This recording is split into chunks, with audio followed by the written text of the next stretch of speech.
열왕기상 19장이고요. 1절에서부터 8절까지 말씀 우리 같이 한 목소리로 읽습니다. 1절입니다.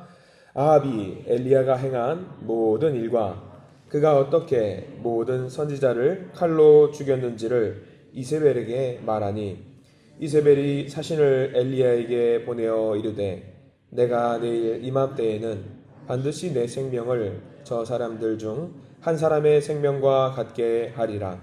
그렇게 하지 아니하면 신들이 내게 벌 위에 벌을 내림이 마땅하니라 한지라. 그가 이 형편을 보고 일어나 자기의 생명을 위해 도망하여 유다에 속한 브엘세바에 이르러 자기의 사환을 그곳에 머물게 하고 자기 자신은 광야로 들어가 하룻길쯤 가서 한 로뎀 나무 아래에 앉아서 자기가 죽기를 원하여 이르되 여호와여 넉넉하오니 지금 내 생명을 거두시옵소서. 나는 내 조상들보다 낫지 못하니이다 하고 로뎀 나무 아래에 누워 자더니 천사가 그를 어루만지며 그에게 이르되 일어나서 먹으라 하는지라. 본즉 머리맡에 숯불에 구운 떡과 한 병 물이 있더라.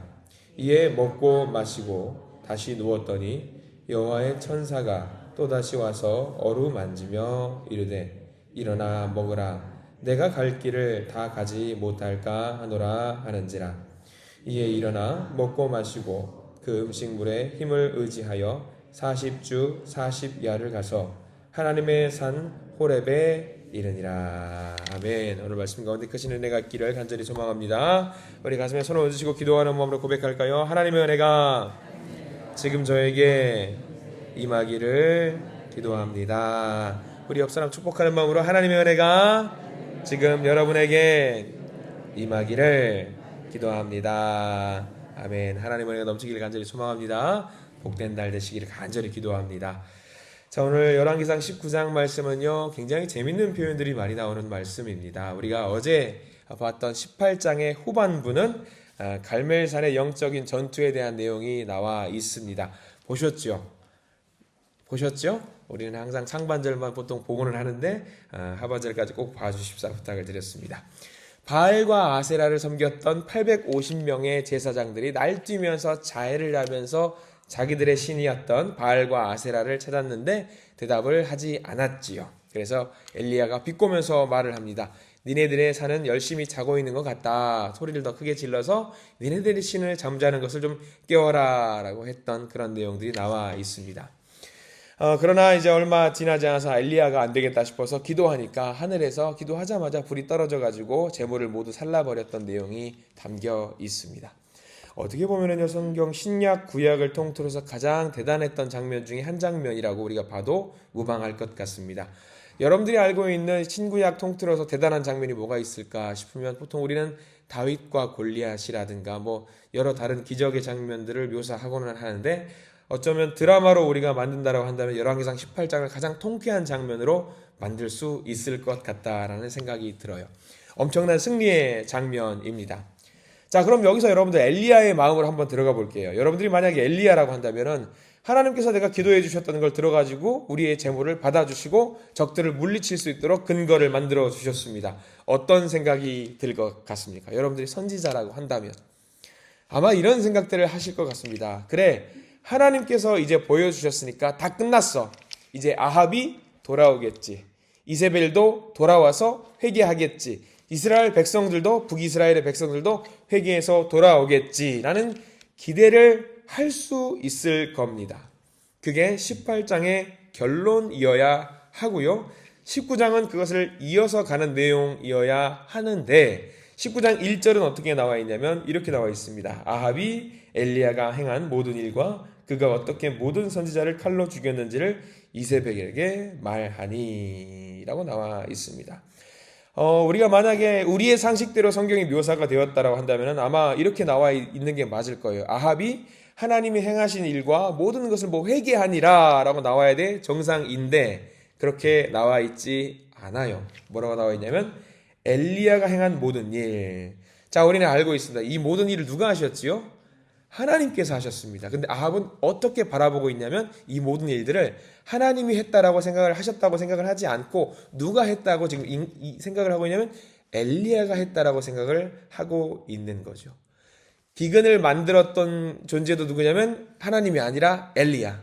그리고 이 모든 이 사건이 발생된 것도 엘리야가 한 것으로 보고 있습니다. 저 엘리야만 잡으면 돼.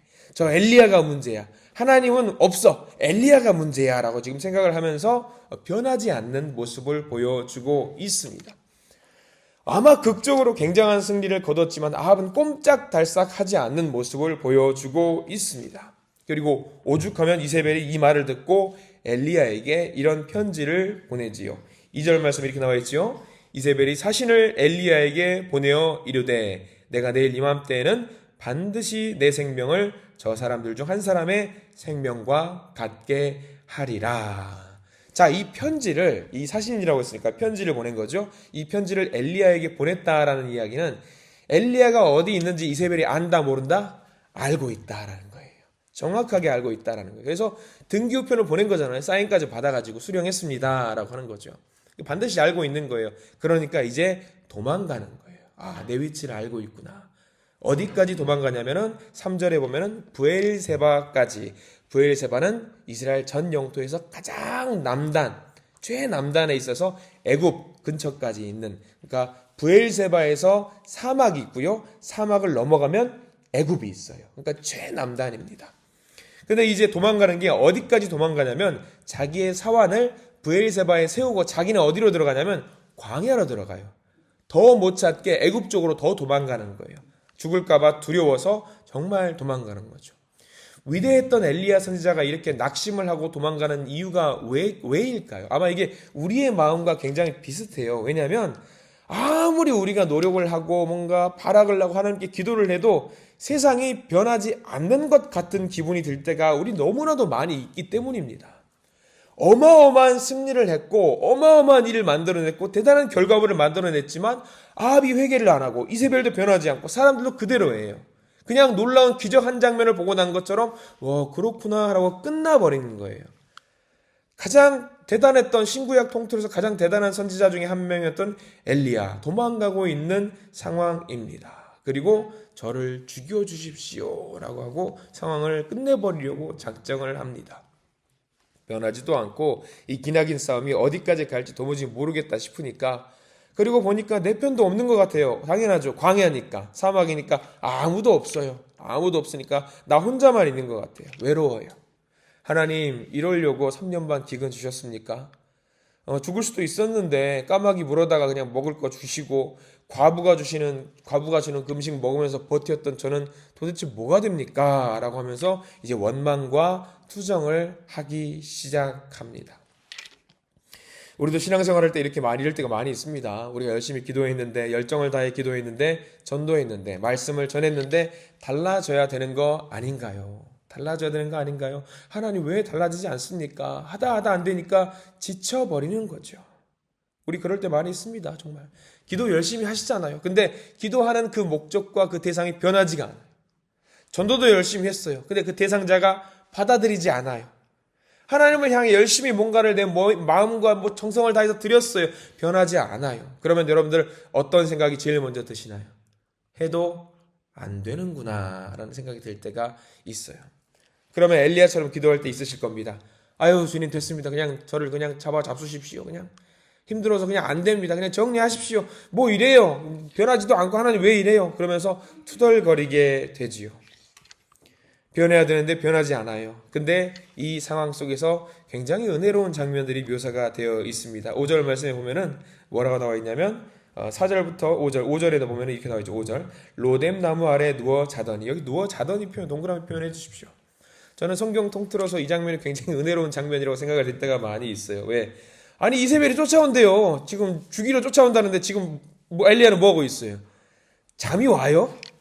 잠이 온다라는 건 저는 상상 긴장돼가지고 올까 안 올까 그런데 잠이 온다라고 지금 성경은 묘사하고 있단 말이에요. 저는 이 장면이 굉장히 은혜로운 장면 같더라고요. 왜 잘 수가 있는 거예요? 녹초가 됐었기도 하겠지만 누군가가 자기를 돌봐주고 있다라는 것을 온 몸이 느끼고 있는 거예요. 그러니까 잠을 잘 수 있는 거예요. 도망갔어요. 숨는다고 해도 마음은 불편하잖아요. 근데 잘 수 있는 거예요. 잘 수 있는 거예요. 여러분들 잠을 잘 수 있다라는 것은요. 하나님의 진짜 크신 은혜라는 것을 여러분 믿으시기 바랍니다. 간밤에 잘 주무셨지요? 예, 잘 주무시기 바랍니다. 저는 이제 가끔 예배 드릴 때 보면은요, 너무 피곤해가지고 주일날 오전 예배라든가 오후 예배 때 가끔 조는 분이 계세요. 가끔요, 가끔 조는 분이 계시는데, 그 조는 분 보시면은 저는 감사하더라고요. 왜?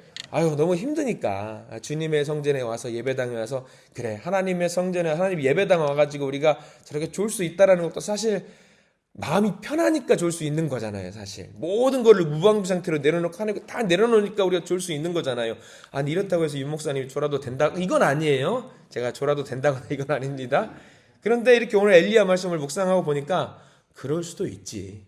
맞아, 그럴 수도 있지. 너무 피곤하고 세상 살다가 너무 힘들고 피곤하고 지치면 아유 그래 예배당 와서 졸 수도 있지라는 생각이 드는 거예요. 근데 엘리야는 한 번만 자는 것도 아니에요. 천사가 깨워요. 뭐 왜 깨워요? 일어나. 왜? 밥 먹고 자. 밥 먹고 자가지고 먹을 것을 준비해 줘요. 먹을 것을 준비해 주고 5절에 보면 천사가 또 깨워요. 야, 일어나 먹고 자. 목마르지? 먹고 자. 그리고 엘리야가 잠결에 일어나요. 근데 보니까 숯불이 구워져, 떡이 구워져 있네요.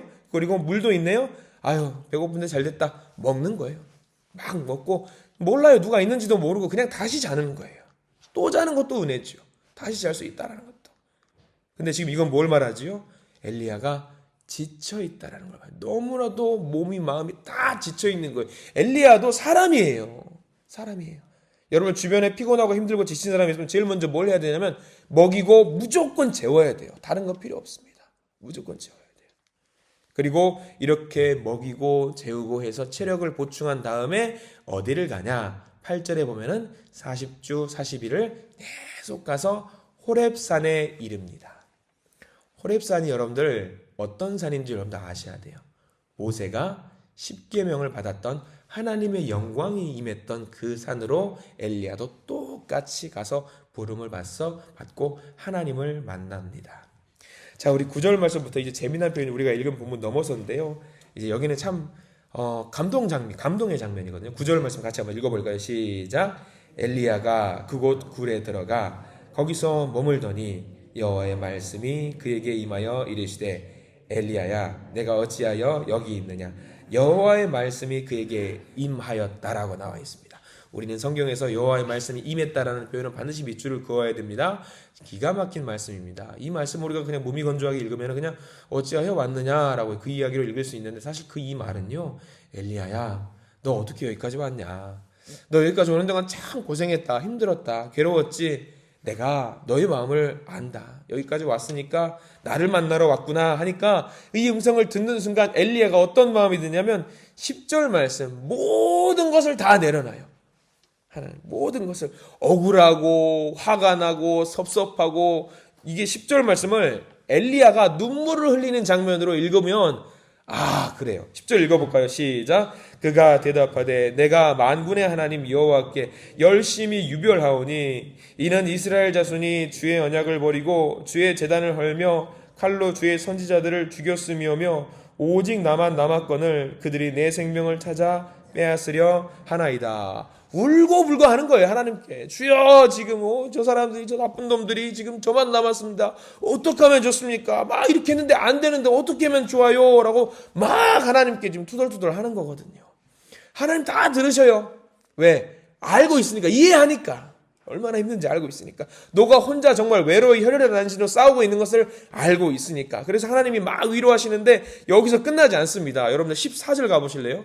우리 방금 읽었던 말씀과 너무 똑같은 말씀이 14절에 또 나와 있어요. 14절 다시 읽습니다. 그가 대답하되 내가 만군의 하나님 여호와께 열심히 유별하오니 이는 이스라엘 자손이 주의 언약을 버리고 주의 제단을 헐며 칼로 주의 선지자들을 죽였음이오며 오직 나만 남았거늘 그들이 내 생명을 찾아 빼앗으려 하나이다. 우리 10절 읽은 거 아니에요? 10절 14절이 똑같아요. 예. 그러니까 하나님께 지금 다 토로하는 거예요. 자기의 모든 것을 똑같은 말, 두 번이나 똑같은 말씀이 토시 하나 틀리고 똑같이 나오거든요. 예. 그러니까 지금 보면 특별히 우리가 적어야 될 게 뭐냐면 10절 제일 뒤에 보면은 오직 나만 남았거늘 10절 말씀 제일 뒤에 오직 나만 남았거늘 14절에도 오직 나만 남았거늘 억울한 거예요. 하소연하는 거예요. 나만 남았다는 거예요. 나 혼자예요, 하나님. 막 울고 불고 하나님 도와주세요 라고 하는 거죠. 우리가 엘리야의 마음을 좀 이해를 했으면 좋겠습니다. 혼자 열심히 사역을 하시는 분들 많이 계시잖아요. 그분들이 어떤 마음일지 우리가 엘리야를 통해서 알았으면 좋겠습니다. 이 상황 속에서 엘리야를 위로하고자 하나님께서 15절과 16절의 말씀을 허락해 주시지요. 자, 우리 15절과 16절 말씀까지 넘어가 볼까요? 15절 시작.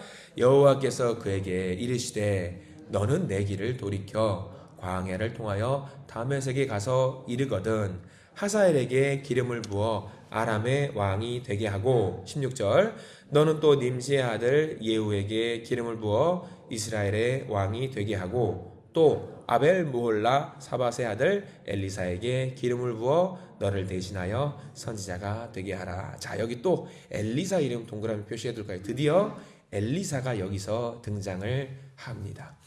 엘리사뿐만 아니에요. 예후라는 왕도 등장을 합니다. 이스라엘의 왕이 되어서 또 사역을 하게 하시죠.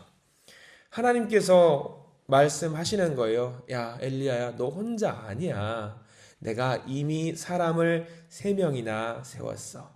아람 왕 하사엘, 이스라엘 왕 예후, 그리고 아합과 이세벨은 곧 죽게 될 거야. 누구의 손에? 예후의 손에 죽게 될 거야. 그리고 너 자꾸 투덜거리는데 너 이미 너의 후계자를 엘리사를 내가 이미 세웠어. 준비해 두었어.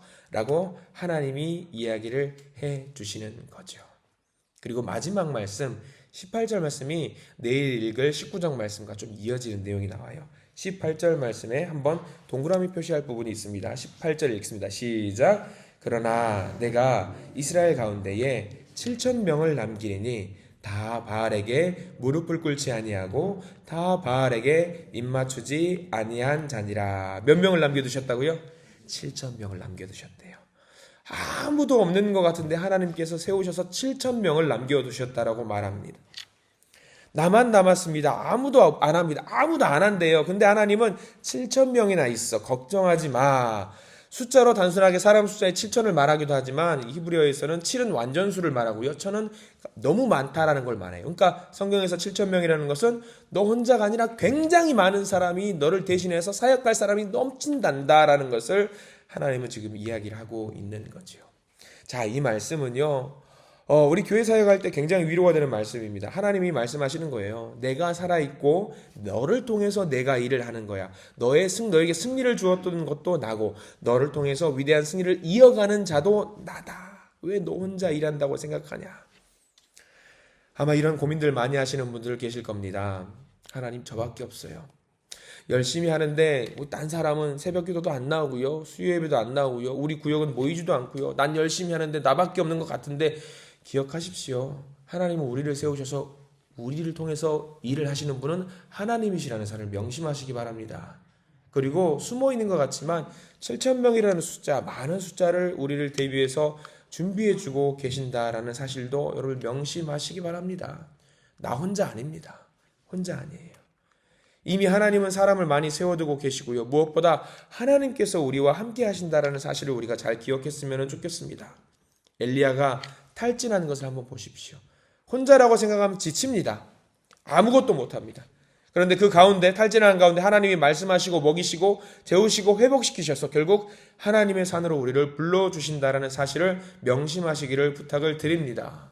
혹시 교회 사역하면서 정말 외롭고 혼자인 것 같다라고 좀 걱정되시고 염려되시면 목양실로 오십시오. 그럼 제가 같이 밥 먹어드리고 같이 손잡고 기도해드리겠습니다.